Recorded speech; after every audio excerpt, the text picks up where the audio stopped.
किसी मुल्क पर एक बादशाह हुकूमत करता था। एक दिन बादशाह बहुत खुश था। वो नौजवान वजीर की तरफ मुड़ा और उससे कहने लगा, तुम्हारी जिंदगी की सबसे बड़ी ख्वाहिश क्या है? वजीर शर्मा गया। उसने मुंह नीचे कर लिया। बादशाह ने कहका लगाया और बोला, तुम घबराओ मत, अपनी जिंदगी की सबसे बड़ी ख्वाहिश बताओ। वजीर घुटनों पर झुका और आजिज़ी से बोला, हुजूर, आप दुनिया की खूबसूरत सल्तनत के मालिक हैं। मैं जब भी ये सल्तनत देखता हूँ तो मेरे दिल में ये ख्वाहिश पैदा होती है, अगर इसका 10वां हिस्सा मेरा होता तो मैं दुनिया का खुश नसीब इंसान होता। वजीर खामोश हो गया तो बादशाह ने कहका लगाया और बोला, मैं अगर तुम्हें अपनी आधी सल्तनत दे दूं तो? वजीर ने घबरा कर ऊपर देखा और आजिज़ी से बोला, बादशाह सलामत, ये कैसे मुमकिन है? मैं इतना खुशकिस्मत कैसे हो सकता हूँ? बादशाह ने फौरन अपने नायब को बुलाया और उसे 2 अहकामात लिखने का हुक्म दिया। बादशाह ने पहले हुक्म के जरिए अपनी आधी सल्तनत नौजवान वजीर के हवाले करने का फरमान जारी कर दिया। दूसरे हुक्म में बादशाह ने वजीर का सर कलम करने का फरमान जारी किया। वजीर दोनों अहकामात पर हैरान रह गया। बादशाह ने अहकामात पर मोहर लगाई और वजीर की आंखों में आंखें डालकर बोला, तुम्हारे पास 30 दिन हैं। तुमने इन 30 दिनों में सिर्फ 3 सवालों के जवाबात तलाश करने हैं। तुम कामयाब हो गए तो मेरा दूसरा हुक्म मंसूब कर दिया जाएगा और तुम्हें आधी सल्तनत पहले हुक्म के मुताबिक मिल जाएगी और दूसरे हुक्म के मुताबिक तुम्हारा सर कलम कर दिया जाएगा। वजीर की हैरत परेशानी में बदल गई। बादशाह ने उसके बाद फरमाया, मेरे 3 सवाल लिख लो। वजीर ने लिखना शुरू किया तो बादशाह ने कहा, पहला सवाल है कि इंसान की जिंदगी की सबसे बड़ी सच्चाई क्या है? वो रुका और बोला, दूसरा सवाल, इंसान की जिंदगी का सबसे बड़ा धोखा क्या है?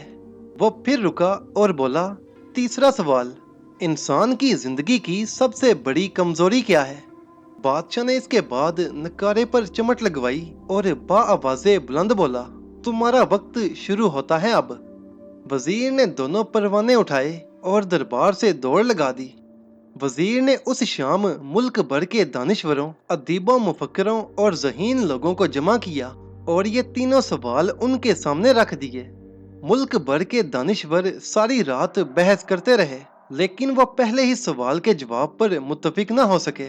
वजीर ने दूसरे दिन दानिश्वर बढ़ा दिए, लेकिन नतीजा वही निकला। वो आने वाले दिनों में लोग बढ़ाता रहा, लेकिन कोई तसल्ली बख्श जवाब न मिल सका। यहाँ तक कि वो मायूस होकर दारुल हुकूमत से बाहर निकल गया। वो ये सवाल उठाए हर जगह घूमता फिरता रहा, मगर कहीं से भी उनका तसल्ली बख्श जवाब उसे न मिल सका। वो मारा मारा फिरता रहा, शहर शहर गली कूचों की हाक छानता रहा। शाही लिबास फट गया, पगड़ी ढीली होकर गर्दन में लटक गई, जूते फट गए और पाँव में छाले पड़ गए। यहाँ तक कि शर्त का आखिरी दिन आ गया। अगले दिन उसने दरबार में पेश होना था। वजीर को यकीन था कि ये उसकी जिंदगी का आखिरी दिन है। कल उसकी गर्दन यकीनन काट दी जाएगी और उसका जिस्म शहर के मरकजी पुल पर लटका दिया जाएगा। वो मायूसी के आलम में दारुल हुकूमत की कच्ची आबादी में पहुंच गया। आबादी के सिरे पर एक फकीर की झोंपड़ी थी। वजीर गिरता पड़ता उस कुटिया तक पहुंच गया। फकीर सूखी रोटी पानी में डुबोकर खा रहा था, साथ ही दूध का प्याला पड़ा हुआ था। फकीर का कुत्ता शराब शराब की आवाज में दूध पी रहा था। फकीर ने वजीर की हालत देखी, कहका लगाया और बोला, जनाब, आप सही जगह पहुंचे हैं। आपके तीनों सवालों के जवाबात मेरे पास हैं। वजीर ने हैरत से उसकी तरफ देखा और पूछा, आपने कैसे अंदाजा लगाया कि मैं कौन हूँ और मेरा मसला क्या है? फकीर ने सूखी रोटी के टुकड़े रखे, मुस्कुराया, अपना बोरिया उठाया और वजीर से कहा, ये देखिए, आपकी बात समझ में आ जाएगी। वजीर ने झुककर देखा। बोरे की तरफ शाही हिल्लत बिछी हुई थी। वो लिबास था जो बादशाह अपने करीब तरीन वज़रा को इनायत करता था। फकीर ने कहा, जनाबे अली, मैं भी इसी सल्तनत का वजीर हुआ करता था। मैंने भी एक बार बादशाह से शर्त लगाने की गलती की थी। नतीजा आपके सामने है, खुद देख लीजिए। फकीर ने इसके बाद सूखी रोटी का टुकड़ा उठाया और दोबारा पानी में डुबोकर खाने लगा। वजीर ने दुखी दिल के साथ पूछा, क्या आप जवाब नहीं तलाश कर सके थे? फकीर ने कहका लगाया और जवाब में बोला, मेरा मामला आपसे मुख्तलिफ था। मैंने जवाब ढूंढ लिए थे। मैंने बादशाह को जवाब बताए, आदि सल्तनत का परवाना फाड़ा, बादशाह को सलाम किया और इस कुटिया में आकर बैठ गया। मैं और मेरा कुत्ता दोनों मुतमईन जिंदगी गुजार रहे हैं। वजीर की हैरत बढ़ गई। ये साबिक वजीर की हिमाकत के तजजिये का वक्त नहीं था, जवाब मालूम करने की घड़ी थी। चनाचे वजीर फरियादी बनकर कहने लगा, आप मुझे मेरे सवालों के जवाब दे सकते हैं? फकीर ने हाँ में गर्दन हिलाकर जवाब दिया, पहले 2 सवालों के जवाब मुफ्त दूंगा, लेकिन तीसरे सवाल के जवाब के लिए तुम्हें कीमत अदा करनी होगी। वजीर के पास शर्त मानने के सिवा और कोई चारा न था। उसने फौरन हाँ में गर्दन हिला दी। दुनिया की सबसे बड़ी सच्चाई मौत है। इंसान कोई भी हो, कुछ भी हो, इस सच्चाई से नहीं बच सकता। एक दिन उसे मौत का जायका जरूर चखना है। वो रुका और फिर बोला, इंसान की जिंदगी का सबसे बड़ा धोखा जिंदगी है।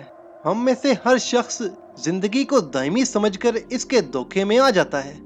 फकीर के दोनों जवाब नाकाबिले तरदीद थे, जिन्हें जुटलाया नहीं जा सकता था।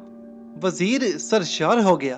उसने अब तीसरे जवाब के लिए फकीर से शर्त पूछी, क्योंकि फकीर ने कहा था कि पहले 2 जवाब मुफ्त में दूंगा, मगर तीसरे के लिए मेरी शर्त मानना होगी।